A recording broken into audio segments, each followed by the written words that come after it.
Hello there, everyone. Good evening to you. I hope you're doing well. This evening, I'd like to share with you a short treatise, I suppose it would be considered, a short book by Maurice Nicoll, a simple explanation of work ideas. And I've never read this book before. I'm familiar with Maurice Nicoll's commentaries. They're in 5 volumes, and of course, they're voluminous. And they go very deep into all of the ideas. Of course, Maurice Nicoll's perspective and views on it, and he's also got some other books. But I've never read this one, and it's sort of very concise, short, and each chapter deals with a different work idea. And so I thought it would be ideal for those familiar with Gurdjieff ideas to sort of see a different perspective. And also, if you're unfamiliar and new to the ideas or only have recently encountered Gurdjieff and his work, hopefully it will shine some light on it. So this is the title, Simple Explanation of Work Ideas. And what I'm going to do in a moment, I'm going to tell you a little bit about the book, and then I'm going to say hello to the chat, and then I'm going to read the book. And it's going to be a screen capture, so I'll have hopefully we can see a bit of the chat. I will have the PDF up, and I'm just going to read from the PDF, so it'll be like an audio ebook. You guys can follow along if you are so inclined. So there's no A, it's just Simple Explanation of Work Ideas was written in 1940 at the beginning of World War II at the request of Mrs Humphrey Butler, because her 2 faithful servants, Barrow and his wife, had asked what the work was about. So Maurice Nicoll, a request was made to him, what's it all about, this work? And so rather than say, read the commentaries, he's wrote this simple explanation. And just a little bit about Maurice Nicoll, who was born 9th of July 1884 and died 30th of August 1953, was a British psychiatrist, author and noted fourth-way teacher. He is best known for his psychological commentaries on the teaching of Gurdjieff and Ouspensky, a multi-volume collection of talks he gave to his study groups. Nicoll was born at the Manse in Kelso, Scotland, the son of William Robertson Nicoll, a minister of the Free Church of Scotland. He studied science at Cambridge before going to St. Bartholomew's Hospital, and then to Vienna, Berlin and Zurich, where he became a colleague of Carl Jung. Jung's psychological revelations and his own work with Jung during this period left a lasting influence on Nicoll as a young man. After his army medical service in the 1914 war in Gallipoli and Mesopotamia, he returned to England to become a psychiatrist. In 1921, he met P.D. Ouspensky, a student of Gurdjieff, and he also became a pupil of Gurdjieff in the following year. In 1923, when Gurdjieff closed down the institute, Nicoll joined Ouspensky's group. In 1931, he followed Ouspensky's advice and started his own study groups in England. This was done through a program of work devoted to passing on the ideas that Nicoll had gathered and passed them on through his talks given weekly to his own study groups. Many of these talks were recorded verbatim and documented in a 6-volume series of texts compiled in his books Psychological Commentaries on the teaching of Gurdjieff and Ouspensky. And so that's a little bit about Maurice Nicoll. There's a lovely biography about Maurice Nicoll by Beryl Pogson, who I believe was his secretary. And so if you want to know more about Maurice Nicoll, you can check out that biography. And of course, there's the Psychological Commentaries. So let me just say hello to the chat. John Godfrey loves these books. Hello there, John. Laurie B's here, early and eager. I like that, Laurie. Brownie points for that. Laurie B says, book synchronicity. Work is love made visible. A quote by Kahil Gibran. And Laurie's got a nice glass of wine. Fantastic. It sounds, very nice. Kathy's in the house. Dave's here. Quantum Springer says, hi, everyone. Bogey Views likes this time. This time works for me. And Quantum Springer is the favorite white wine of Quantum Springer also. Yes, Dave, we're here now. Hello, everyone. Robert Benson's come in. Afternoon tea time in New Jersey. Perfect time for the fourth way. Wonderful. And everyone's saying hello. Nick Cooper's here. Kathy says three brainers. Hello there, three brainers. Donna Harper's here. Ahmed is reading on himself, so that's good. Ahmed, carry on.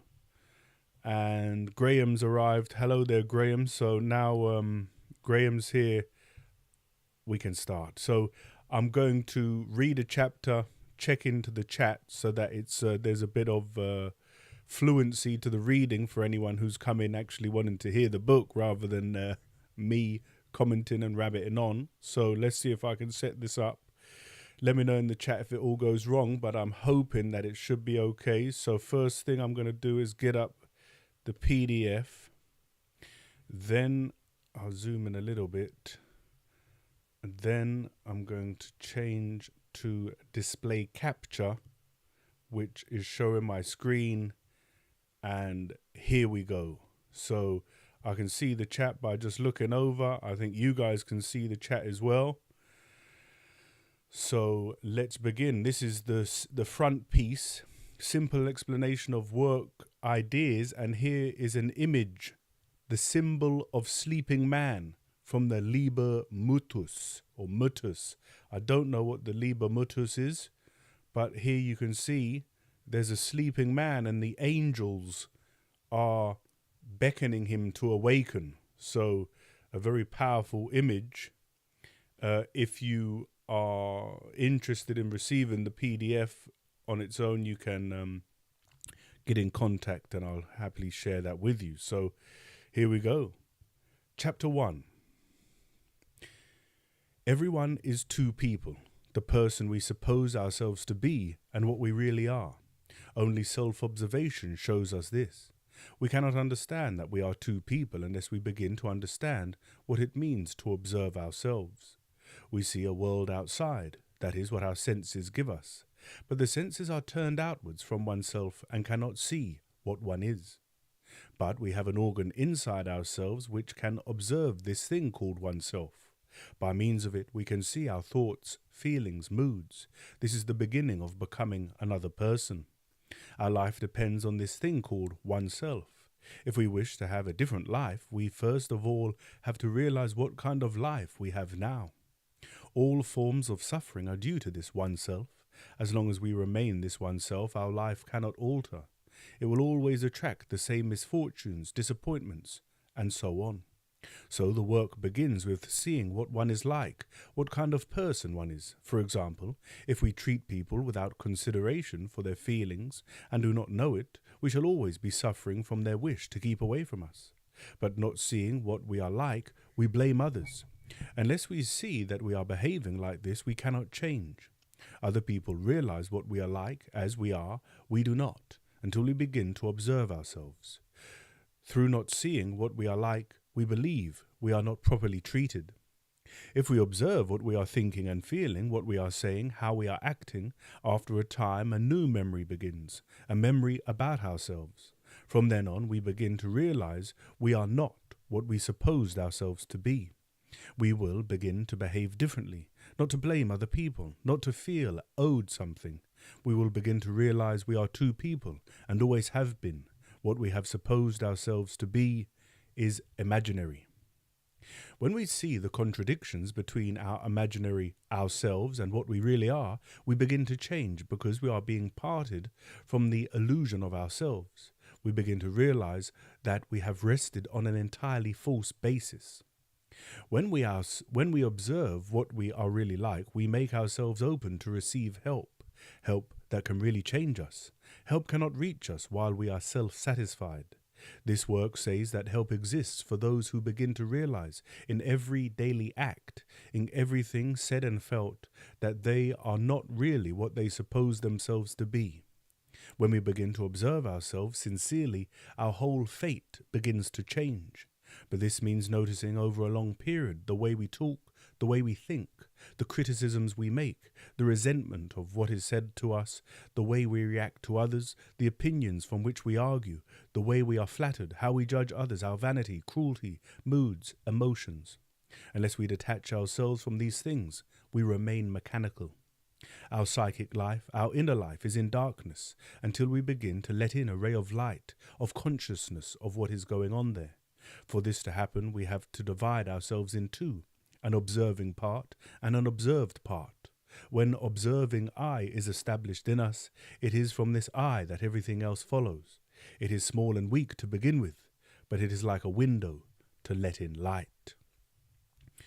And, yes.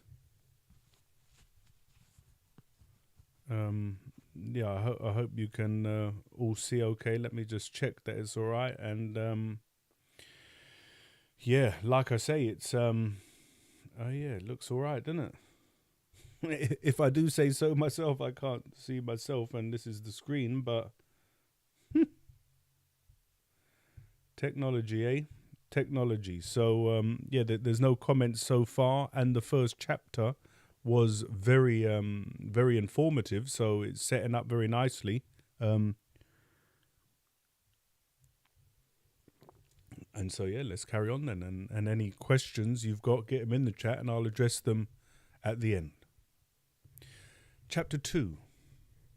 The object of self-observation is to enable us to change ourselves, but its first object is to make us more conscious of ourselves.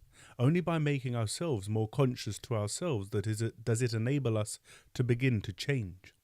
In ordinary life, we see only what is outside us, and do not notice what is going on inside us, how we think and feel and speak, always in the same way. But we have an internal sense. It is undeveloped, but it can be developed and begin to show us what we are like, and thereby we can be changed. We cannot be changed unless we see the kind of person we are. We practice self-observation in order to increase our consciousness, and without an increase in consciousness, nothing in ourselves or in mankind can be changed. The practical side of this work begins with self-observation, and not with trying to change outer circumstances or other people, but it must be uncritical self-observation. We have naturally a small degree of self-observation, but it never gets beyond a certain point. We begin to criticize ourselves, we stop, and begin to put ourselves in the right to restore the ordinary feeling of ourselves. We have to pass beyond this point and have the strength to bear what we observe calmly. This is difficult because we are identified, attached to ourselves, and naturally we are only concerned not to be foolish or ridiculous. We have to observe not only that we have done something wrong, but what happens inside us afterwards. There can be no change in us if we are stopped by self-criticism. In order to begin to observe oneself, begin with something specific. For instance, talking or behaving under certain circumstances. We must get to know these things thoroughly, objectively, without criticizing. When we notice that words come out of our mouths willy-nilly, we begin to see that we have no consciousness, and that there is something not ourselves in us which we cannot check. We have to study ourselves as if we were another person, independent of ourselves. Man is mechanical, the work says, and he reacts to life mechanically. The first step in changing oneself is to realize gradually that what one takes as oneself is a machine. We do not see into ourselves. We are living in a state of internal darkness, and nothing can be changed unless we let light into this darkness. We imagine we know ourselves, but we are reacting automatically to life at every moment. Self-observation shows us this bit by bit, and self-observation, by letting in light, begins to change in us by its own action, for this light is consciousness, provided that it is uncritical. The illusion that we are conscious and that we are one prevent us from changing. We believe we have a permanent, unchanging I. First, we must observe ourselves uncritically. When we begin to realize that things speak out of us and actions take place from us without our consciousness, we begin to get a new view of ourselves. But we think we know and that we remember, until self-observation shows us that we are not what we imagine ourselves, but are machines. Then uncritical self-observation will prevent many things from taking place in us and show us what is not us at all. It is being asleep to ourselves that makes us go on behaving as we do. This work begins with oneself, and its aim is to change oneself. We miss the point if we think it's about external affairs. Everyone is a point of possible change, and change, whether of oneself or of the world, lies here. If we change, we make room for others, but we cannot change unless we observe ourselves. We are deluded by thinking that what is outside us should be changed. Through our attitude to others, all kinds of frictions arise, and we do not see that we are responsible for the situation. But we can become aware that we criticize and that what others said of us is true. This would mean that we had observed ourselves sufficiently to become more conscious of ourselves, and it is this that alters the situation. Self-observation is to make us more conscious of ourselves, and this is the starting point of this system called the work. So I'm very impressed so far. Hello there, Todd.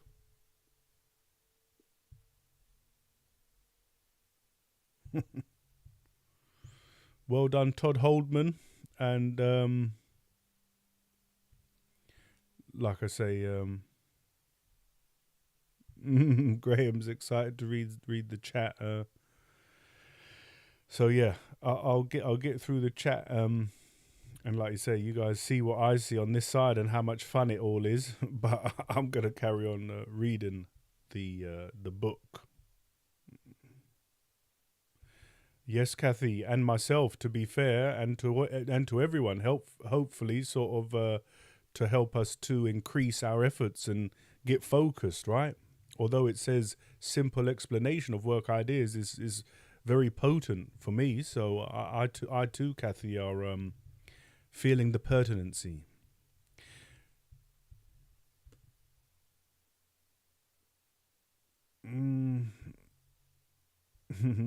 Laurie B, I don't know what's going on. Maybe refresh your YouTube stream, because I think it's okay for everyone else. Chapter 3. Change means to change what one is now. One can no longer attain the same opinions or judge others in the same way. It is not to add to what one is, but to change one's being. From this work, man is regarded as not conscious. The first increase of consciousness we can develop is through real self-knowledge by means of self-observation. We imagine we are fully conscious. We live, the work says, in a world of sleeping humanity, and we ourselves are asleep. Anything can happen in this world, and everything does merely happen. It always will unless we wake up. If we could awaken, a new world would become possible. First, this requires the acknowledgement that we are asleep, and then the giving up of the illusions and pictures of oneself.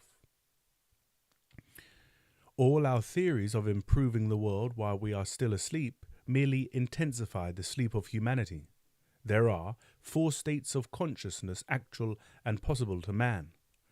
4, or I'll go from 1 to 4. 1, sleep with dreams. 2, the so-called waking state. 3, state of self-awareness, of self-consciousness or self-remembering, the first truly waking state. And 4, state of objective consciousness. In the first state of consciousness, we are actually asleep in bed. In the second state of consciousness, we walk about in the world, occupied with our daily affairs, thinking we are awake. But the third state of consciousness is the first truly waking state, and is actually our right. The fourth state is consciousness of the truth of things as they are. Unless we can attain the third state of consciousness, we cannot receive help. Help can only reach us when we realize we are asleep. Man asleep cannot obtain help.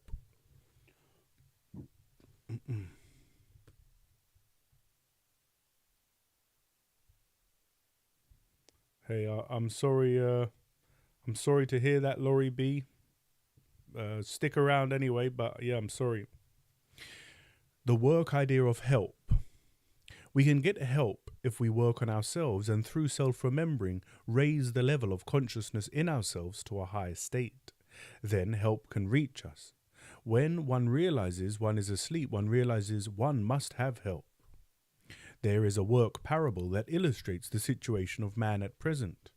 Mankind is fast asleep and is waking and is walking towards the edge of a precipice that it does not see. But an individual man can wake up to the realization that he is on the edge of a precipice, and if he were to open his eyes to this, he would see that there is a rope above his head which he can climb up. But in order to reach this rope, he has to jump. When we are on the level where we imagine we can be helped as we are, no help can reach us. For anything better to exist, we must change ourselves.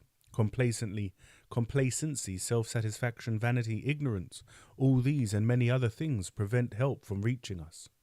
Prayer was originally to ask for help, to lift one to a higher level of consciousness. The Lord's Prayer is designed to make a man remember himself for an entire change of his being, so that help can enter him. The nature of help is, first, to show us where we are wrong.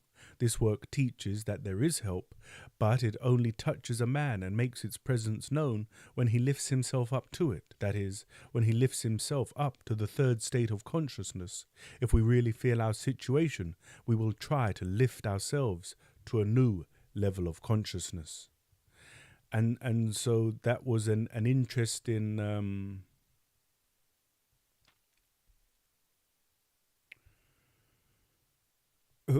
There's that's an interesting parable, isn't it, about how mankind is walking to the edge of a precipice, but an individual man can escape, can jump up and reach the rope to raise the consciousness and not head off the edge of the cliff, but you have to, attempt self-observation and then self-remembering in order to do that. And of course, there's a lot of talk in modern culture about this mankind heading closer to the edge of the precipice, you could argue, and maybe people might say we've already gone off the edge, but with work on yourself and with Gurdjieff's fourth way, you can sort of grab the rope and raise your consciousness.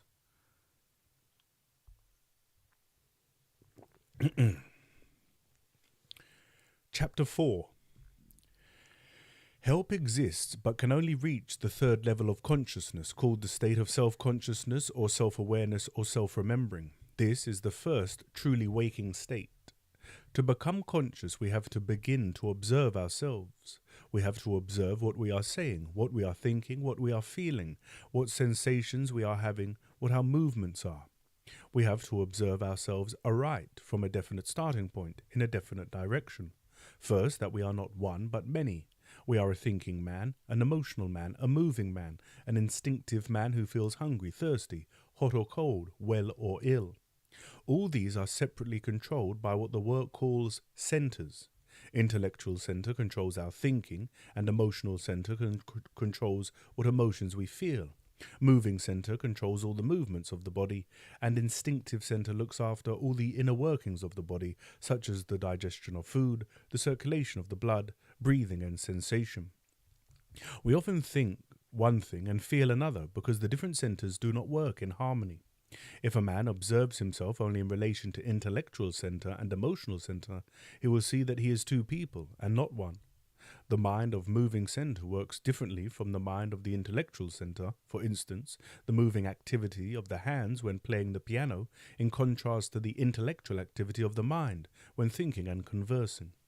The working of the body is controlled by instinctive center. It looks after all the inner work of the organism, of the organization of the body, of which intellectual center knows nothing. If we wish to know ourselves in the right way, to be more conscious of ourselves, we must first observe these four men in ourselves. Take, for instance, getting up early and the difficulties involved, showing we are not a unity. This shows how intellectual center cannot by itself control other centers. Two centers must be in agreement to control a third. The stage in self-change, then, is to realize that one is not one person. We must realize we are four different people, four people with different minds, or three brain beings, as Gurdjieff would say in Beelzebub. Each center has a different amount of force available to it at a certain time to work it. If this force is used up, it cannot do its work properly. We cannot go on using one center for as long as we fancy. The force is exhausted, but we can then use another center. Everything we do takes force, thinking, feeling, moving about, eating, drinking. Mechanically, we act from the centre which is stored with force and is attracted by something. We must understand that if we are exhausted in one centre, it is possible to use the force in another. Our lives are distributed over the centres. Each has its different interests, which are not antagonistic but complementary to each other, and each is necessary for human life. Balanced man means a man in whom all centres work normally and have their right periods of activity. Now, the intellectual and the moving centres can be made to act by direct effort. We can work out a problem, concentrate on something, or do some muscular work, but we cannot make ourselves have a particular emotion, or make ourselves hungry, cold, hot, etc. To a certain extent, we can resist an emotion or sensation, but we cannot direct what kind of emotion or sensation we have.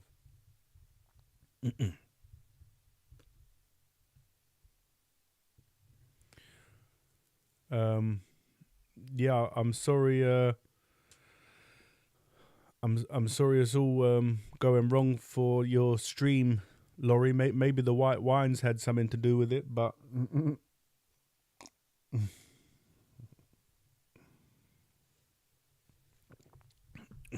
let's continue. Chapter 5. All men have intellectual centre, emotional centre, and the instinctive and moving centres, but in different men these centres are very differently developed. First example. Take a man who likes activity and a man who likes to think. A number 1 man and a number 3 man. If they try to meet, they each wish to talk of things which arises from their predominating centres.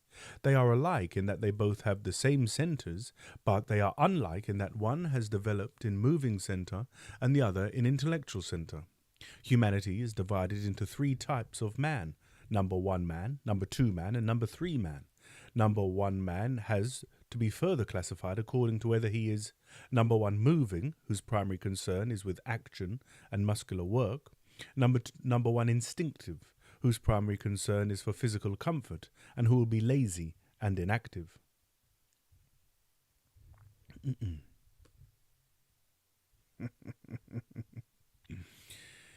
The majority of mankind is either number 1 instinctive or number 1 moving man.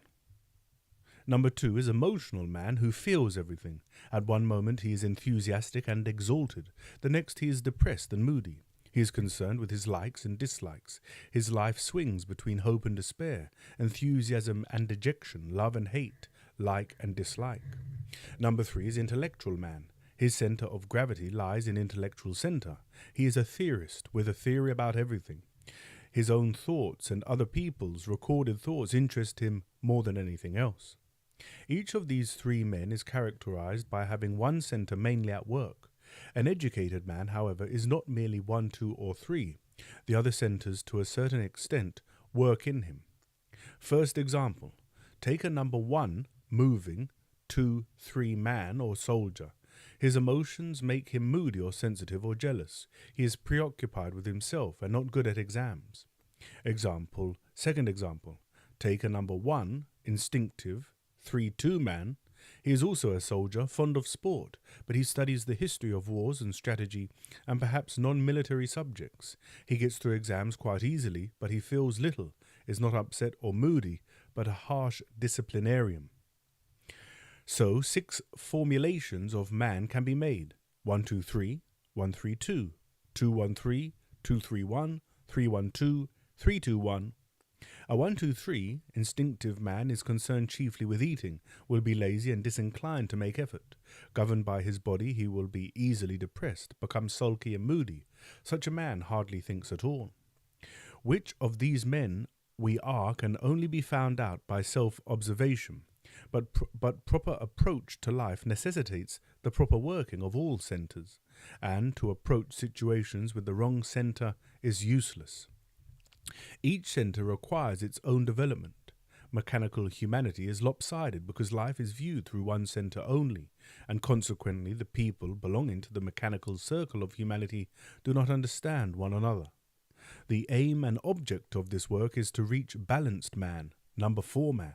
Number 4 man has all the centers more or less equally developed, so that one center does not usurp the function of another, and each center does its own work as may be appropriate to the situation. To reach number 4 man, it is necessary to work on oneself consciously. Number 4 man is not mechanical. People who have begun to reach the level of number 4 man begin at the same time to understand one another. To begin to approach number 4 man, a person must be willing to develop those sides of himself which are lacking in development. Therefore, no new experience is useless once one understands the direction in which evolution lies.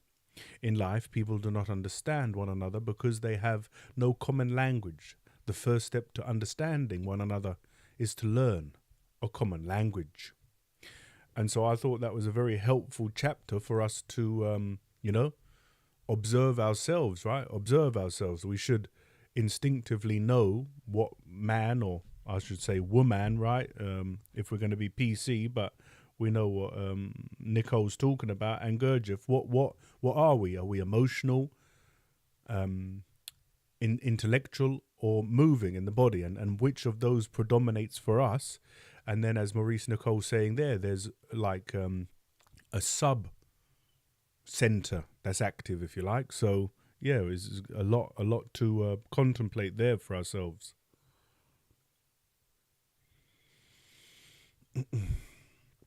What's going on in the chat?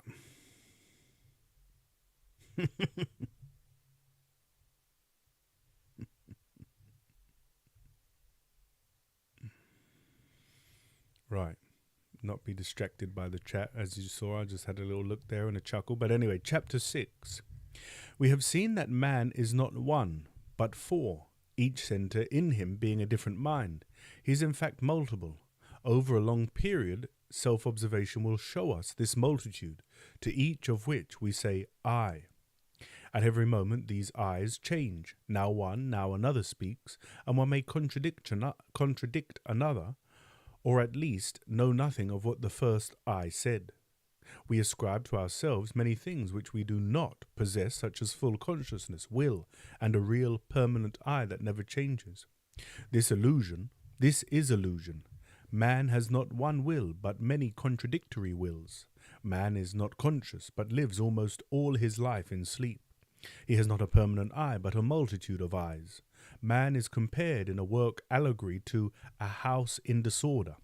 The master is away and the servants are doing what they like. When the telephone rings, they speak and pretend that they are the master and make all sorts of promises and orders under this pretense. Some of these servants feel that there is a better state possible. They see clearly what is going on and band together with the intention of putting order in the house in the hope that this will attract the return of the master.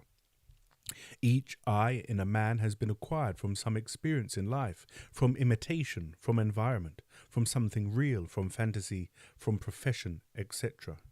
Man is not born with personality, but with essence. Personality begins to form itself very early in life, as soon as the child begins to imitate. At this point it acquires affectations, mannerisms, etc. Eventually the child takes as himself all that has been acquired. Observing oneself from the standpoint of many eyes, we begin to realize it is not the same person always speaking, though we call it I. We notice that different eyes speak at different times of the day, taking charge of us. We are changing all the time. Some eyes are waking up, some eyes are going to sleep. One eye makes a promise that other eyes know nothing about. Some eyes are very dangerous, and if we want to develop, we have to prevent them from taking charge.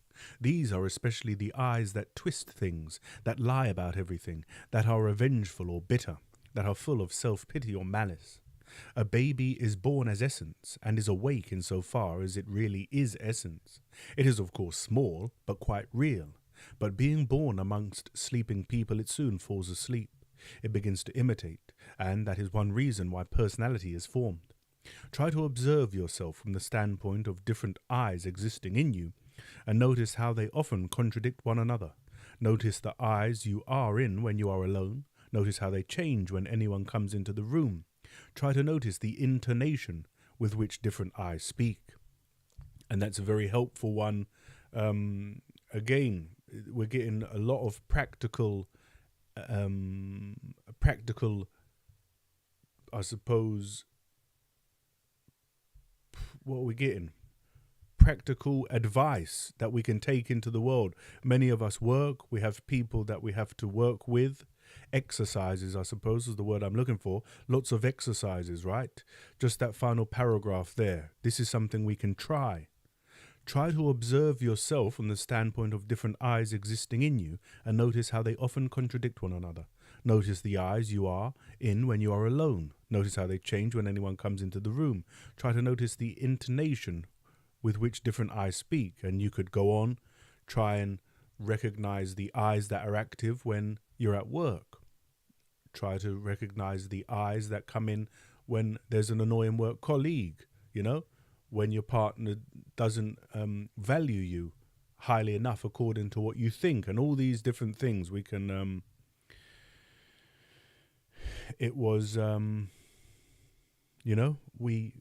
we have to do these observations, and this book is helping us, giving us more examples of how to observe, how to try to remember ourselves.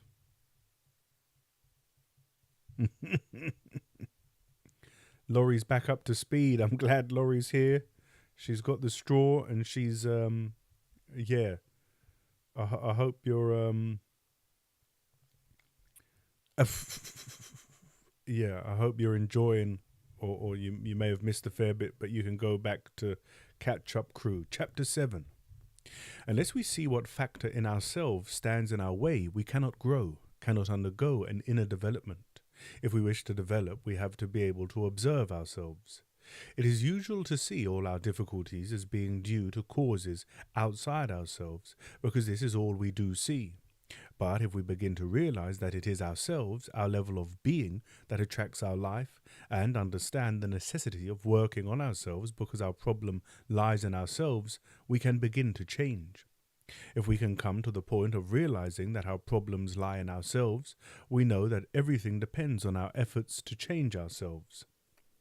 And unless we come to this point of consciousness, everything will remain not merely the same, but will get worse. We must try to discover by self-observation what it is that keeps us in the same place in ourselves. To change life means to change ourselves, but mostly we have the illusion that change for the improvement of our life depends on outer circumstances and that those ought to be different. This is what makes us unhappy. The first thing we have to do to change ourselves is to give up our suffering, but people won't. They struggle to keep it up. The work says that the world is governed not by sex or power, but by negative emotions, that it is by certain states of the emotional center called negative emotions. This refers to suffering. Unless we give up suffering, we cannot change. The first sign of wrong attitude to life, the first illusion, is useless suffering. This happens because we approach life through our own ideas of what it ought to be and imagine that what happens to us is exceptional. All this produces suffering because we have not understood the nature of life and do not wish to know. We struggle with difficulties, yes, but think of our lives as spoiled. We therefore come to a new standpoint, that of realizing our lives are spoiled by suffering and wishing to be rid of all useless self-pity and the sense of grievance and despondency. We have to feel that life owes us nothing and other people owe us nothing. On the contrary, we have to feel that we owe to others and owe to life more than we can repay. In the words of the Lord's Prayer, properly translated, we should ask for our debts to be cancelled, as we cancel the debts owed to us, not forgive. As we eliminate from ourselves the idea that we are owed something by others, so do we become free. The feeling of being owed is useless suffering. When we struggle with this, we are suffering usefully. This effort needs work ideas. Life ideas encourage useless suffering and in the end deprive us of pleasure, happiness and new interests. To change oneself, one must be free from petty attachments and forms of imagination about oneself that hold us in the position we are in life. We are attached to everything in ourselves: vanity, stupidity, merit, beauty, elegance, accomplishments, self-evaluation, etc., and particularly to suffering. These must be weakened for a change to take place, or it may be that we are attached to the other side of the same coin, to the idea of not being ambitious, of not bothering about life. The centres. Intellectual centre is born with a negative part and a positive part, as in order to think there must be a comparison, an ability to say yes and no. The emotional centre is not born with a negative part. It should not be there, but it is acquired by the influence of people who are negative. By contact with adults, a child learns to pity itself, to feel grievances, to speak crossly, to dwell on its misfortunes, to be melancholy, moody, irritable, suspicious, jealous, to hurt others, etc. This dreadful infection of a child is something against which nothing can be done because it is not clearly recognized. This infection forms the negative part in emotional centre, and this infection is handed on from generation to generation. Negative emotions may take very subtle forms, but eventually they all lead down to violence. Once negative emotion passes beyond a certain point, it rouses deep-seated factors in the instinctive centre, and people then want to hurt and murder one another. There is a particular reason why negative emotions are even worse than this. We have two higher centres in us, higher intellectual and higher emotional, that are fully developed and working, but we are not in contact with them. When we feel a lack in ourselves, an emptiness, a sense of futility, and of being lost in a world we do not understand, it is due to the fact that we cannot hear higher centres. But if we made contact with higher centres in our ordinary state, our lower centres would be rendered 1,000 times worse, more intense. We can live in a better world, in this world, if negative emotions are reduced to a minimum. If, after having observed our negative emotions, we struggle with our emotional life, we shall see that our whole attitude to life needs changing. It is impossible to overcome negative emotions alone, because they are involved in our whole attitude to life. Every situation needs a new standpoint by which to think of it. Our whole idea of ourselves has to be changed, and this is work on oneself. The work is designed to put us in touch with higher centres, but while we are governed by negative emotions, the influence coming from higher centres cannot reach us.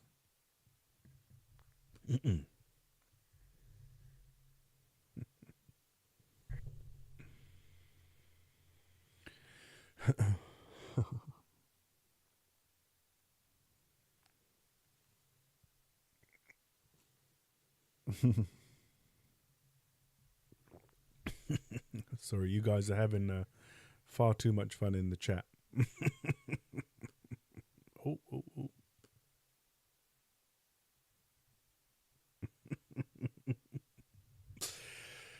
Chapter 8. From the standpoint of this teaching, man is not one, he is not a unity. From the point of view of centres, he is three, an intellectual man, an emotional man, and an instinctive, moving man. The work also speaks of man in terms of knowledge and being. These two sides form him. He is both, not merely his knowledge, nor merely his being. First, consider being. Different kinds of animals have different being. The being of a snake is different from that of a grasshopper, and the being of a grasshopper from that of a pig. And a pig has different being from the being of a tiger. A carpenter selects his wood according to its suitability for a job. If some stock of wood has not matured rightly, he will say something to the effect of that its nature has got out of it. He is talking about being. It is not difficult to realize that people have different kinds of knowledge, but it is not easy to realize that they have different kinds of being. The conception of being is emphasized in the work, and we must try to realize what being is and why the concept is so stressed. First example. A man of superior knowledge in his field, but who does all kinds of mean and petty acts, is full of envy, cheats, steals information without acknowledging it. Although this is obvious to us, he does not realize it and is astonished that people do not like him. Without understanding that this man has two sides, knowledge and being, we shall be baffled by him. We dislike his being, and we can describe his level of being as such and such. Second example. A man has no particular knowledge, but is not malicious, is not mean and petty, and does not cheat, keeps his word. Although in knowledge he is undeveloped, his level of being is higher than the first man's. If we value only knowledge, we shall admire the first man, whatever he does, because of his knowledge, and despise the second, because he is ignorant. This judgment will define us, because we shall then have poor being. This is the tendency today to make heroes of criminals, but a criminal cannot be taught because his level of being will always use his knowledge in a criminal way. We make use of our knowledge according to our level of being. For instance, two people with harmful knowledge of a third person, it is their level of being which determines their behavior. From this we can see that knowledge and being are different, and that our relation to our knowledge is governed by our being. To give knowledge to a person of being lower than his knowledge results in its misuse. The work teaches that our knowledge and being should have equal development. If the two are approximately equal, the result is that we understand our knowledge. Understanding is defined as the resultant of knowledge and being. Knowledge by itself, being by itself, neither alone gives understanding. We can know a lot and understand nothing. We can develop on the side of being to a point, and yet be stupid or ignorant. In order to change, we must develop on the side of knowledge and on the side of being. If we only study the system intellectually, nothing will change. If we try to work on being without studying the knowledge, we will come to a stop. There will be no increase of understanding. When we begin to understand what we did not understand before, there is the chance of change precisely through the understanding. A man is his understanding, and he cannot develop save through his understanding. It is said that our level of being attracts our life, and that if we wish our life to be different, a change in our level of being is necessary. That means that as long as our being stays the same kind of things will happen to us, no matter the place or the circumstance. We can see that knowledge and being are relative in different people. Relativity of knowledge can be understood, but relativity of being is more difficult to understand.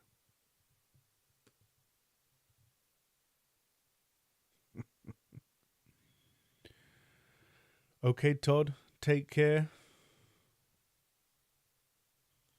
I'm glad you guys. Chapter 9. Man is regarded as unfinished, incomplete, and perfect. He has the possibility of completing himself, perfecting himself, and all that is necessary for this lies in him. He is an experiment in self-evolution. As he is mechanically, he is incomplete and undeveloped, but is capable of further inner development. For this reason, it is said that man is a self-developing organism. In the New Testament, man is compared to a seed. It is said that unless a man dies to what he is now, he cannot evolve into what is possible for him. A definite transformation is being spoken about by which the experiment can be completed. The idea that man is a self-developing organism means that he cannot develop under compulsion. To see God in the flesh would mean man being compelled to believe by the evidence of the senses, but man cannot develop in this way at all. He can only develop through understanding. If man is a special experiment on this earth, as distinct from the animals which cannot undergo an individual evolution, what does it mean? It means that a man can only develop internally if he begins to understand the necessity of it and seeks for the means himself. It is only through internal freedom, which is one's understanding, that a man can evolve. No external compulsion can bring this about. When we see we are wrong and realize that what we are like and how we behave, then from this basis, self-evolution becomes possible. We begin to change when we begin to understand ourselves and see the need. Man is free to change himself through his own understanding. This is the only sense in which he is free, and this freedom no one can take from him. No one can change life or other people, but each person can change himself. This system begins with a man, with oneself, with you, and its object is to change you, yourself. No rules, rituals, ceremonies, or regulations, even if their aim is to develop man, can change him unless he begins to understand. The work, therefore, begins by teaching that we must try to enter into ourselves and begin to see ourselves. Prayers, pilgrimages, etc. are useless because they are taken externally. It is only through new knowledge and work on our being that new understanding can be born. The next idea is that man is in a bad situation on this earth. The Earth is a small point in the solar system, the solar system a small point in the Milky Way or galaxy, and the galaxy is only one of many galaxies. Man is in a bad position under many laws which do not necessarily contribute to his well-being. Cosmically speaking, man is a small thing in the universe, a new experiment, which might be wiped out in favour of another experiment. Man becomes of consequence only when he realizes his meaning and destiny and begins to live more consciously. If man were only a machine, he would not suffer his inner painful doubts and uncertainties simply because he would then be a machine. But everyone knows in a dim way that this is not the case, and that they should be different. The third idea about man is that as long as he remains asleep and mechanical, he is used. If man were incapable of doing anything about himself, his position would be without hope. He would be subject to all that happens around him, floods, disease, war, etc. It would be his sole life.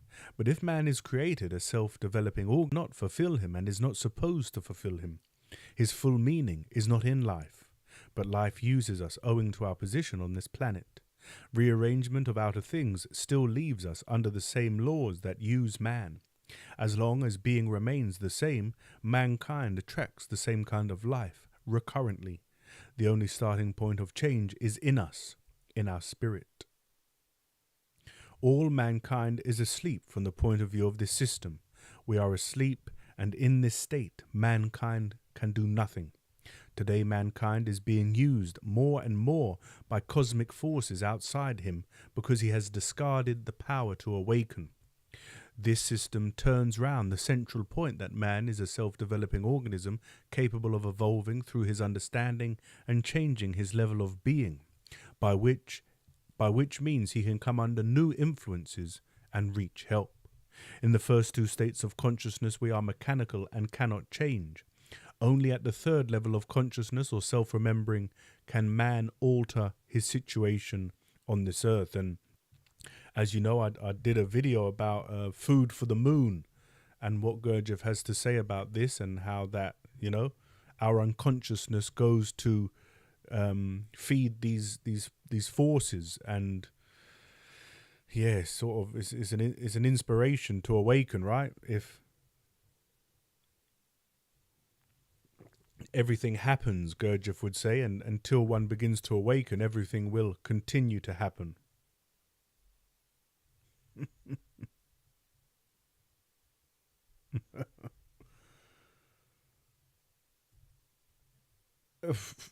I'm glad you guys are having a great time in the chat. I'm half jealous, but I'm here reading. Chapter 10. The more our outward man dies away, the more living is the inward. St. Paul. Man consists of two parts, essence and personality. Essence is the part that can grow. At birth, a person is essence, but it is undeveloped. The baby has to grow, and each center has to develop its mind and intelligence. A baby lives in instinctive center. Little by little, it begins to develop in moving center, to walk. It understands scarcely anything. It understands scarcely anything. Life is at a great distance from it, and it lives in its own world. When it begins to speak and understand something of what people are saying, life comes nearer. Personality begins to be formed. Life comes in as impressions which fall on the different centers and form roles. Impressions are deposited on roles in the different centers. At birth, the centers are blank, save the instinctive center, and a small part of moving center.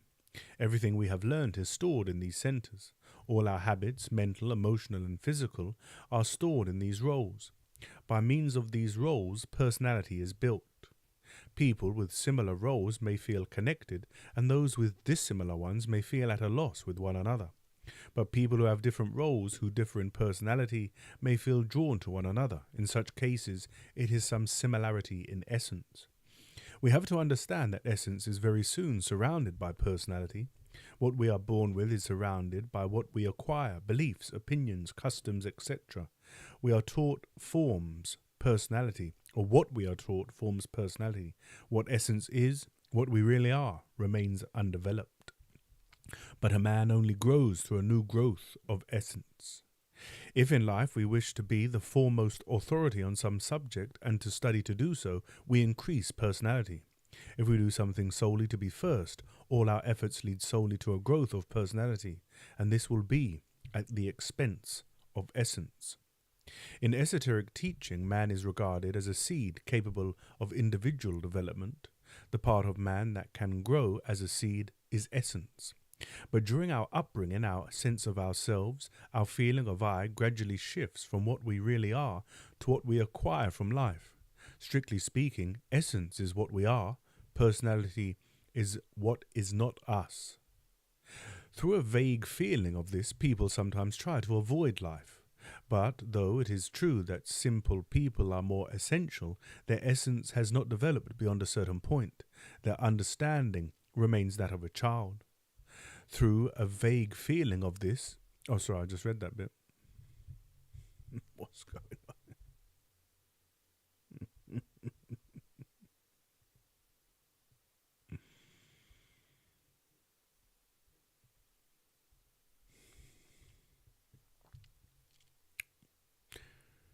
The work says that essence is capable of only a very small development by itself. In order to grow beyond a certain point, it must have food. An acorn feeds first on the substance that surrounds the germ of life contained in it. When it has developed as a plant, it draws nourishment from the sun and the earth. With us, the point is to form food in us that later can feed essence. This food is the personality.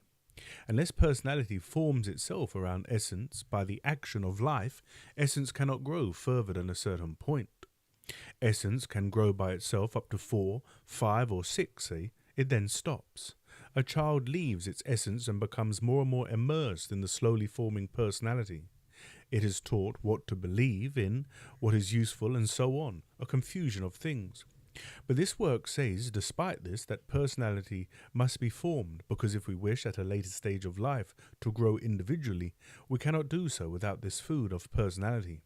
We can only grow at the expense of personality. What is the inner situation of man as regards his possible individual development? Man is created a self-developing organism. The real development is the development of what is really him, what he was born with, the growth of essence. Through education and external circumstances in general and through imagination, personality takes charge of us. Personality becomes active and essence passive. This means that we believe in all we have imitated. This side we have acquired and take as ourselves. It can be to the extent that all that is real in us practically dies. Nevertheless, personality must form itself in a man to relate him to life, and the richer the personality, the better. But it is only a step towards development. Development begins when all this food is made disposable to essence for its further growth. In other words, the development of essence can only take place at the expense of personality and of certain results of its formations in us. We can only grow by making personality passive. This enables the essence little by little to become active and grow. So if we desire to change, we have to begin to go against ourselves in a certain way, against what we take to be ourselves. All the psychological teaching of the system is connected with the central idea of a development of essence at the expense of personality. A development that is impossible unless personality has been formed first of all, since it depends on personality for its fulfillment, and particularly on the quality of the food that is stored in personality.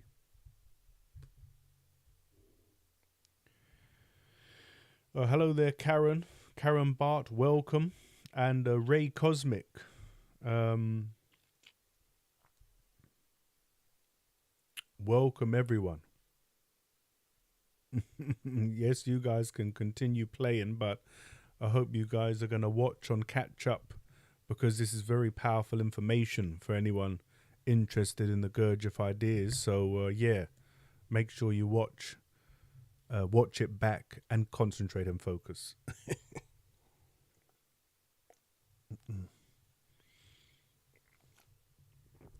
Chapter 11.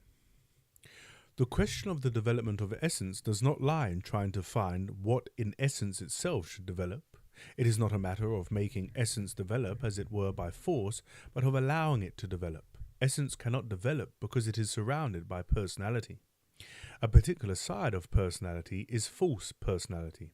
It is said that false personality is constructive out of imagination.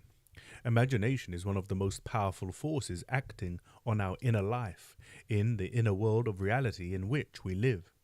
Take an example of, in early years, reading a book and imagining oneself the hero. We believe ourselves to be what imagination tells us. When imagination has been consented to, a false feeling of oneself is created, a false feeling of I. This is the basis of false personality. As we grow up and personality is formed, instead of being ourselves, we can cease to be ourselves and gradually become an invented person. The center of gravity of the feeling of ourselves passes into the artificial feeling of I, which is composed of imagination. For the essential feeling of oneself is substituted a misleading feeling of I. It is this invented side, this imaginary I or false personality, that prevents essence from growing later on in life. False personality is our self-liking, self-love, self-admiration, and the source of self-pity and negative emotions. The development of essence after personality has been formed depends on rendering false personality and imaginary I passive. That means that we have to discover by self-observation what is real and what is false in us. For in personality there is both much that is useful and much that is useless. But we have to see that we imagine ourselves first in some grand walk of life and are actually ordinary. As false personality is composed of imagination, we must try to observe some of its forms. Try to observe lying, for instance, telling a story in such a way as to put oneself in a favorable position, to make oneself appear more clever or more in the right than one is. We don't like admitting we are wrong. We are the slave of our imaginary I, for at all costs we feel bound to keep it alive and defend it, both from others and ourselves. Consequently, we are always lying by boasting, justifying, and pretending, and we seek the satisfaction of being taken seriously by other people by asking for praise and encouragement. If we fail in this, we feel depressed and hurt or hate people. The false personality in people injures relationships. They cannot be real, for it is pretense of the imagination. If the essence of one person is attracted by another's essence, something real is possible, if personality does not ruin the situation. A child, from being real in its early years, is then, from the necessity of having to meet outer life, forced to imitate other people. It begins to be something not itself and to believe in it. The feeling of I passes outwards into the growing personality, and owing to this formation of personality, there is nothing real in the sense of this feeling of I. Everything the child imitates and invents concerning itself forms many different I's. So when grown up, we are a conglomeration of I's which may act in different ways at different times. But imaginary I, or false personality, acts in such a way as to make us believe that we are one and the same person at all times. We are sure that we have a single, unchanging and permanent I. Unless we realize we are not like this, we cannot change. For we also believe that we have real will and can do. But we are a house in disorder. We are many people, each with a desire, not one person with one will.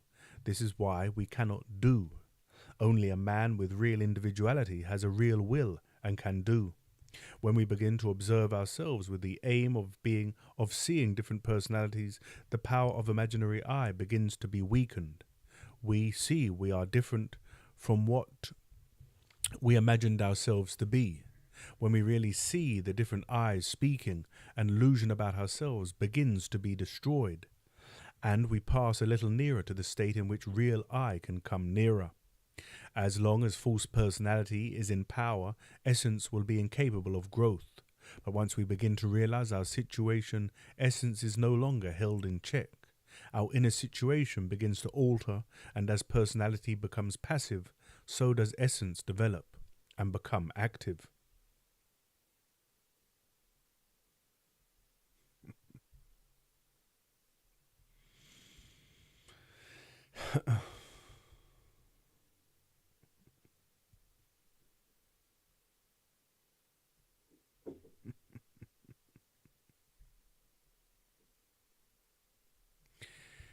the final chapter and last couple of pages, and then I want an update. I'm not going to read the chat because it's been too crazy, but when I finish, I want to know what's been going on in there. Chapter 12, personal efforts a man must take. In order to change himself, a man must work on himself, but there are both useful and useless efforts. As an example of useless effort, take the instance of an irritable man who, hearing of this system and not understanding it, gives up smoking. The result is that he becomes even more irritable. Effort must be intelligent, and it must be based on the direction the work teaches and on what we have observed in ourselves in relation to the teaching. Unless we have observed ourselves and seen what we have to work on, nothing useful can result from any efforts we may make. If one is observed, one is irritable, one is in a position to work on oneself usefully. All efforts made must be useful in three respects: to the work itself, or to others in the work, or to oneself. The first line of work is to change the kind of person one is. The second line of work is in connection with one's neighbours, those with whom one is working, who are nearest in understanding. The third line of work concerns the work itself. For instance, we must think of what might harm it and what might help it, and realize that if we behave badly or talk badly, we might harm the work itself and other people in it, and ourselves, so that, without seeing the reason, we can no longer work on ourselves. And if we're misbehaving in the chat... The teaching lays down these three lines of work. No one can work only for himself. The first useful effort we can make is the effort of self-observation, learning to observe ourselves uncritically. This requires great and continual effort because it must be done consciously. Try to observe for a short given period, for we have not the force to observe longer thoughts, emotions, sensations, movements. It is necessary to find the right state internally, where we really want to observe and realize that we can, by seeing, for instance, that we think one thing and feel something quite different. Ordinarily, we are identified with everything that takes place within us, every thought, mood, sensation, emotion. This means that we take it as ourselves. We put the feeling of I into it, and for this reason nothing can change in us. Let us return to the irritable man. Suppose he fully observes his irritation, then his situation has changed, because instead of being identified and being his irritation, he is to a certain extent separated from it. He is separated because he can observe it as something which is not himself. He can see it as an object. He has drawn out of it some of the feeling of I, and the greater the power of his self-observation, the less power will the irritation have over him. He is no longer so identified with himself. This has been brought about by the establishment of observing I, the first step in making a new system in us, which is the first practical aim of the teaching. The greatest hindrance to self-evolution is that we are constantly identified with what attracts our attention at a given moment, and for this reason we forget ourselves. But our natural right is the third state of consciousness, the state of self-remembering. Unless we can begin to self-remember, we are identified with everything. We thus live in a state of inner disorder, identifying with our surroundings. That is why we are said to be asleep. We are so accustomed to identification that we only feel the taste of being identified. When we identify with a problem, a person, a feeling, a situation, we put ourselves under its power. We are mastered by it. Self-mastery begins with struggling with identifying. It is possible, too, to identify with working on oneself by forgetting that one's small aim is not everything. Aim must not be done publicly. That causes identifying and gives no results. It is particularly difficult to free ourselves from identifying because we feel our best work is done by being identified. By being identified, we see only one side of a question. If we are instinctive man, for instance, we identify with the food we are specially fond of. Instinctive man becomes the steak he eats. We become whatever we identify with: money, woes, hatred, etc., and cannot remember ourselves. To remember ourselves, we must not identify. To learn how not to identify, we must first not be identified with ourselves. For this reason, we must learn and practice self-observation. When we realized we need not go when we realize we need not go with a mood, etc., we can draw the feeling of I out of it. We begin to see what not identifying with ourselves means.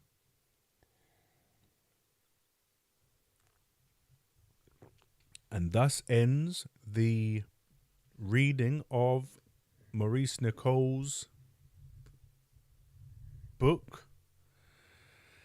And so now let's see what's been going on in the chat, although I don't think I'm going to be able to catch up because it's been rather Bed Club Master. So yeah, I don't know what's going on. I don't know if I want to know what's going on. Although it's great that everyone's here and chatting. It's good for it's good. I'm glad you guys are having a great time. So while we're waiting, then let me go back. I don't imagine.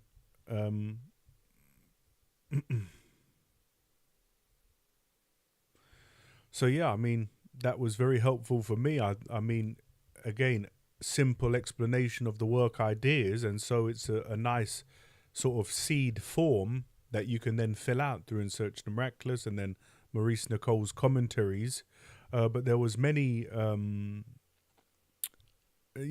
helpful insights in that, and if you enjoyed it, like I say, I would recommend getting Maurice Nicoll's commentaries, Psychological Commentaries, because it's he sort of expands on all of the concepts. So I definitely would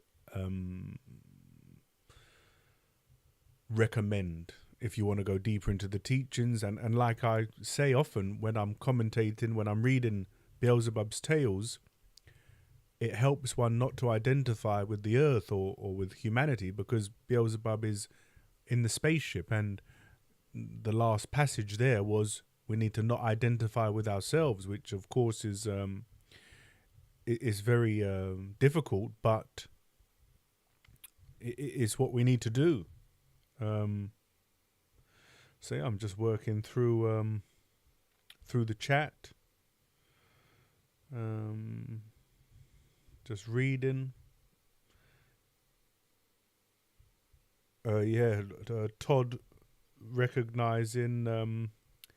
recognizing himself being triggered and not being affected by that. So well done to you, Todd. And even if you were to be triggered, to be fair, as long as you observe it in hindsight, of course we want to have some space and not be identified with all these things. But even if you have a lapse and are asleep and react mechanically, if you can sort of introspect on that later in the day, then that's helpful too. I'm glad you like the screen setup, Donna. I thought it looked pretty good myself. So and it's a good use of it. Kathy found the PDF online. You can find it at Gurdjieff.work, I think. That's where I got it.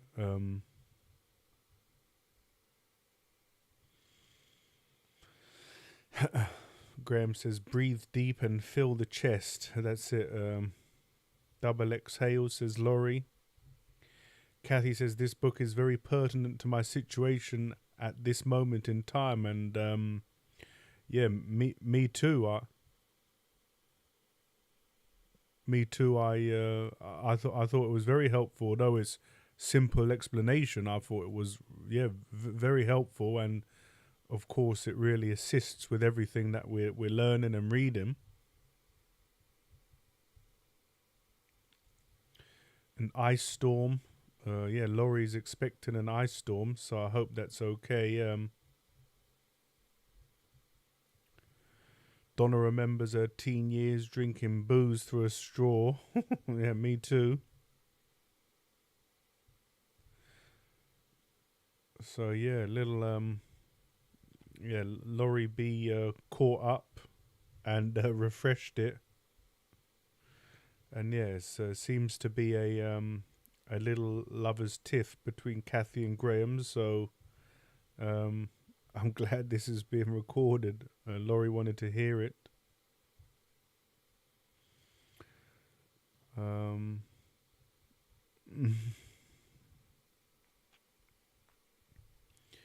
So yeah, it's good that you guys feel at home in the chat clearly, and everyone's getting to know each other, and it's fantastic. Has Lewis started reading yet? I've been distracted. Yes, Graham, reading that comment out. But again, thanks to YouTube, it will be on there, and you can go back and listen with some concentration if you do. But yes, Graham seems to be in good form this evening. So whatever you've been doing, Graham, well done, my man, and keep it up, because yes, Kathy's waking the house up, laughing and typing, and this has to be screenshotted. Kathy thinks it's the best chat ever, so I'm happy to hear that.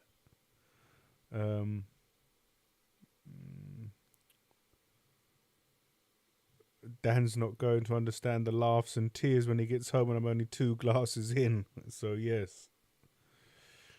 I'm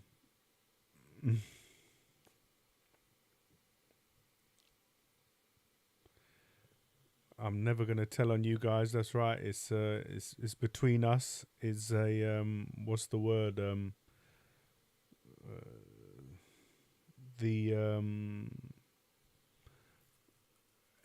Where you can't patient client security.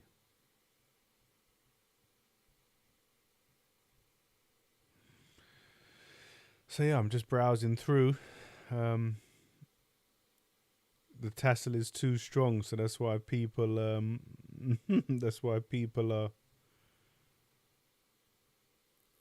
not concentrating, because the tassels are strong with this one. Karen says, I've been doing some catch up on the lighter books. Too much brain damage from a car crash to follow live reads of the heavier books without having a paper version. So yes, Karen, you can definitely download this the PDF from the Gurdjieff.work website. And yes, Kathy, I'm sure your daughter had an opinion about what book club is, but oh, and hello there, Tyler, welcome.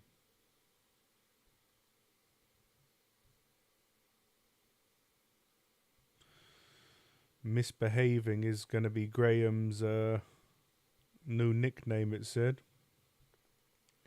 This reading actually sounds very good.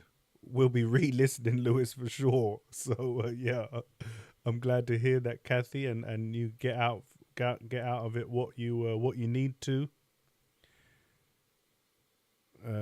Laurie B says they've been picking on me tonight. All good. I'm going to go back and re-listen. Yeah, you're welcome. Hello there, Baron. And Baron, if you're still here, it's lovely to see you. And I got that change in belief systems with NLP. So Baron Bully Shyster, thank you for the recommendation. If you're still here in the chat, listening to me catch up with the chat, and yeah, I recommend going back to the beginning. But thanks for the recommendation. It was very helpful. Yes, Donna says. Kathy says, I think we all will be going back to re-listen, so it's good for the channel for sure. So Robert Benson asks the question, does Nicoll mean illusion when he speaks of imagination? I would say so, or things that aren't real. So, all of our upbringing and our early life creates things that we imagine to be real but are not actually. And also when we consider other people, internally consider, then we think they should be doing more for us than they really should. We think they owe us something, and that's where all the pain comes from. So I think that's what he's talking about. Donna says, we'll be on the catch-up crew. I only caught about 2 pages worth, but it's all good for the club. So yes, Donna, enjoy the catch-up crew. Graham says, I'm staying here till Lewis starts reading.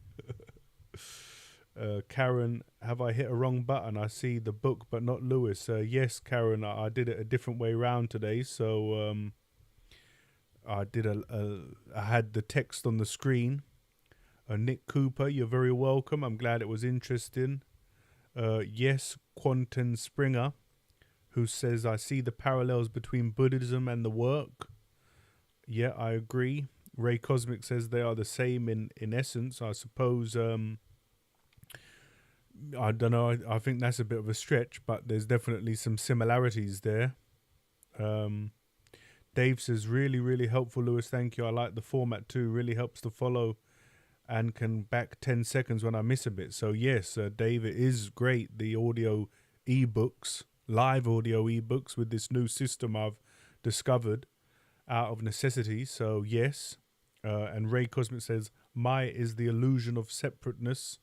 And I'm glad you're still here, Baron, and could hear my gratitude and thanks, because it is a very powerful book that I'm definitely going to study. And I've caught up on the chat.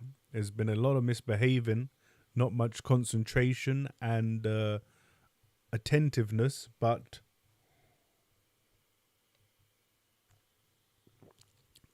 what can I do about that?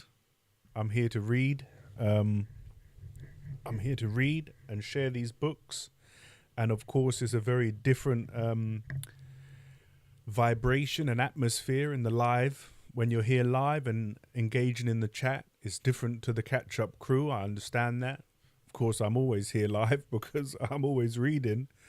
But I'm happy that you guys are not only enjoying the books that we're reading, but also the community. The community of clubbers is growing. The average concurrent viewers is increasing. I enjoy seeing everyone getting acquainted and having fun, and it's just a different energy every time. So I couldn't be happier. Laurie B says, another thing that I loved from your book reading and my favourite saying to my loved ones from Danny the Champion of the World. Okay, Laurie B, if you're talking to me, marvellous darling, I hope that's addressed to me. And you're very welcome. Jack Daniels say, thanks, Lewis. Always a good time here and a chuckle, but excellent read. And so, yes, guys, I'm very grateful for this channel, for you guys here listening, and of course for all of the wonderful books of the world that we will continue to work through. It appears that the next time we'll be live will be Sunday night for Wind in the Willows, Kenneth Graham. So I look forward to that, sharing that with you. But for now, thanks, Laurie B. Look after yourself. Have a good evening. Everyone, I recommend go back and listen to it again because it's very powerful. There's lots of practical advice that we can bring to our own inner work, which is the only work that we should be worrying about, really. And yeah, guys, thanks again. Look after yourselves, and I hope to see you Sunday for Wind in the Willows, something a little bit different. But guys, take care of yourselves. Take care, and I will see you next time. Bye, guys.